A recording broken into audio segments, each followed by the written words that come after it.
kodit të procedurës penale është fajtor për veprën penale të kryer në bashkëkryrje, vrasje e rënd nga neni 173, paragrafi 1, pika 1.3 dhe 1.4, lidhur me nenin 31 të kodit penal të Republikës së Kosovës. I akuzuari Granit Plova, me të dhëna sikur në shkresat e lëndës, konform neni 364 të kodit procedurës penale, është fajtor për veprën penale të kryer në bashkëkryrje, vrasje rënd nga neni 173, paragrafi 1, pika 1.6, lidhur me nenin 31 të kodit penal të Republikës së Kosovës. I akuzuari Granit Plova, konform neni 364 të kodit procedurës penale, është fajtor për veprën penale, mbajtje në pronësi, kontroll ose posedim të paautorizuar të anëve nga neni 366 paragrafi 1 të kodit penal të Republikës së Kosovës. I akuzuari Kushtrim Kokalla, me të dhëna sikur në shkresat e lëndës,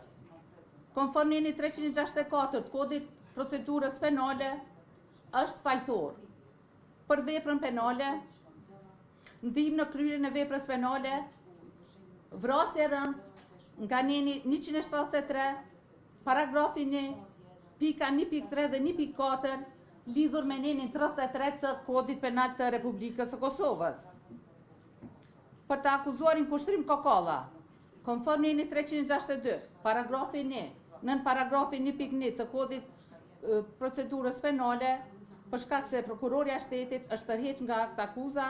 gjykata sjell aktgjykim refuzues për veprën penale, mos lajmërimi vepra penale apo kryesve të tyre nga neni 378, paragrafi 1, pika 1.1 të kodit penal të Republikës së Kosovës. Andaj, gjykata, në bazë të dispozitave ligjore të kodit penal të Republikës së Kosovës, si dhe neneve 7,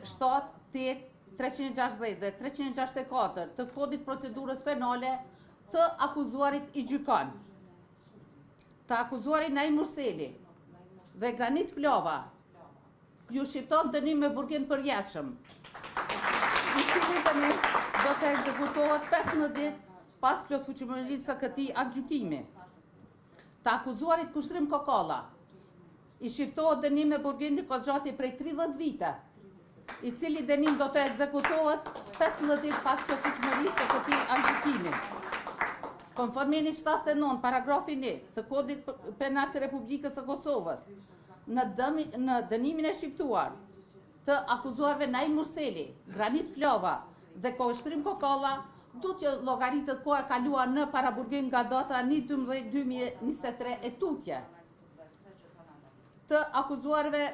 Naim Murseli, Granit Plova dhe Kushtrim Kokalla ju vazhdohet mosa e paraburgimit.